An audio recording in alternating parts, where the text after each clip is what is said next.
frankly speaking, I'm not optimistic. Nevertheless, we are responding to what a substantial part of our community want, which is to engage.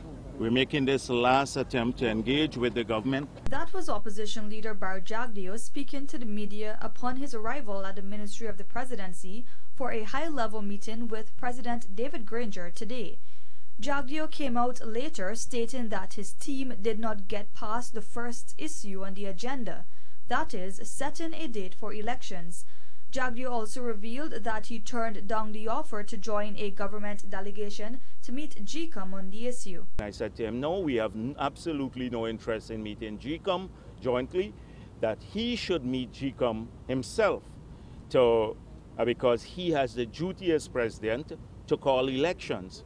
And then we are not accepting them going to house-to-house registration, because house-to-house registration would delay the elections for at least 8 months. In light of concerns regarding electoral fraud, the opposition leader said the issue could be addressed through government funding. We can hire, the state can pay for 3 polling agents from both parties to sit in every polling place to ensure only people who are eligible to vote, vote, so that you don't have to worry about the quality of the list or padding, etc. But it is not GCOM. GCOM cannot override the Constitution. Meanwhile, the president claimed that the engagement was fruitful, whereas both government and the opposition are working towards finding a solution to the issues.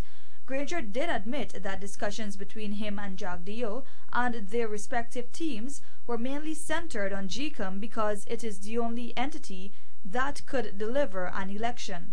The leader of the opposition was insistent that a date be set, and he is, in all fairness, prepared to vary the date based on a vote by the National Assembly. I, on the 25th of February, wrote the chairman of GCOM indicating that I am prepared to enter consultations with him to ensure that credible elections are held in as short a time as possible.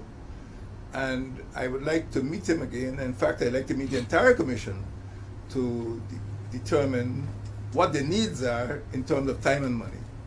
So the door is open. The head of state said he will work to have an election at the earliest possible time while denouncing reports of Guyana facing a crisis. There are issues which have to be resolved, and most of those issues will depend on what I hear from GCOM when I consult them.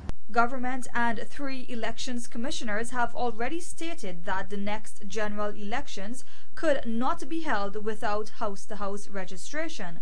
But Jagdeo is insisting that credible elections can be held without that exercise, which can last as long as 9 months. In the meantime, government has just a few more days left before the March 21st deadline is reached. After that time, they become an illegal government. Meanwhile, the 2 leaders are likely to meet again in the future. Davina Samaru reporting for the Evening News.